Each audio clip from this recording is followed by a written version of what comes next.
விஜய். நம்ம ஜூலியை எவ்வளோ சொன்னோம், பேசாதம்மா பேசாத, பணம் வாங்கின்னு பேசாத, பின்னாடி உனக்கு பெரிய ஆப்பா வந்துடும்னு சொன்னேன். கேட்கல ஜூலி. அண்ணே நான் பெரம்பூருக்கு வந்துட்டேன் அண்ணே, நீங்கள் நாளைக்கு வர, நீங்கள் நான் இன்றைக்கே வந்துட்டேன் அண்ணே.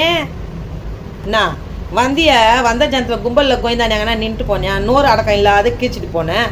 இதோ இப்போ உன் கதையை நோண்டுறாங்க. என்னவோ நினச்சிக்கினே நீ தாவேக்கா வராது, டிஎம்கே தான் ஆட்சியில் எப்போவுமே குச்சி அடிச்சுன்னு உக்காந்துருக்கோம், அதில் நம்ம அவங்க போடுற பிச்சையை வாங்கி துண்ணுக்கலாம் நீ நினச்ச. நீ ஆடின ஆட்டத்துக்கு கடவுளுக்கே பொறுக்கில் போடுது. அப்படியே திருப்பி போட்டான் பார், திருப்பி போட்டு இப்போ உன் பயோடாட்டாலாம் வெளியே எடுக்கிறான். உன் வாழ்க்கை வரலாறுலாம் எடுக்கிறாங்க வெளியே. எங்கேயா இருந்தியா தெரியாத விஷயம், உன் விஷயம் எதுவுமே வெளியே வரல.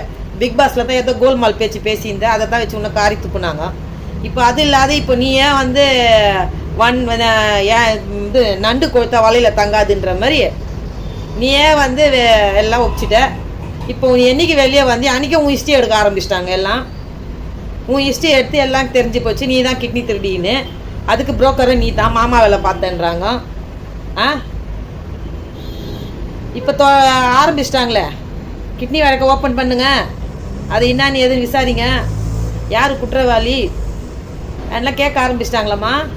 இப்போ கூப்பிடம்மா, வா என் வர தானே வந்துட்டாங்க. நான் வந்துட்டேண்ணா விஜய், நான் வந்துட்டேன், வா. எதிர்க்க உட்காந்து சண்டை போகிறத உனக்கு ரொம்ப பிடிக்குமே. இப்போ வந்துக்கிறாங்களே, எதிர்க்க போய் நின்று கேளு.